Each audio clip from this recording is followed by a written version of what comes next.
Hello, everyone. Pastor Dave from Remnant Church in San Luis Obispo. Today, I want to talk to you about, could President Trump be our last president? Now, the U.S. has been a nation, one nation under God for over 200 years, but in the last 50, 70, 80 years or so, we've gone way from really centering our nation on God's virtues and listening to God in what we do. This same thing happened in Israel in the final days of the final kings of Israel, just before Babylonian captivity and being taken away from Israel.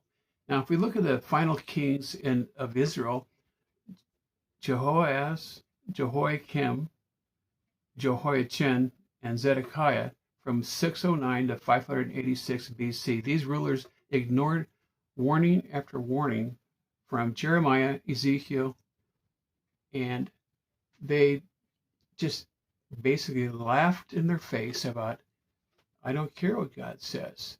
You're a false prophet. I don't like what you say. Give me some good news. And they didn't. So basically, Jeremiah 36, symbolizing his rejection, was the last king. Zedekiah vacillated between alliances between Egypt and Babylon while doing evil in the eyes of the Lord. Jeremiah prophesied that by breaking the covenant, oppressing the vulnerable, and trusting in false security, Judah's fate was sealed. And that was in Jeremiah 2:13 and 5 through 7. These things happen because over and over, God had warned through his prophets, don't do this, or you're going to pay for sinning over and over, worshiping false gods, as we do in the U.S., and basically ignoring God's warnings continuously. Now, has our nation done that? We have done that in a sense. And we will have to be paying for that someday. And it's going to start probably being paid because of our leaders not listening.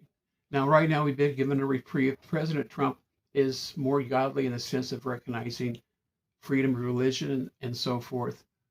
But we've had a series of presidents from the 80s, 90s, early 2000s, and into now that have not listened to God. And truly, even people that are not purely worshiping God can be used by God, like President Trump. But we may be in the days of the last presidents right now. Who's going to be elected after President Trump? I don't know. But God's been warning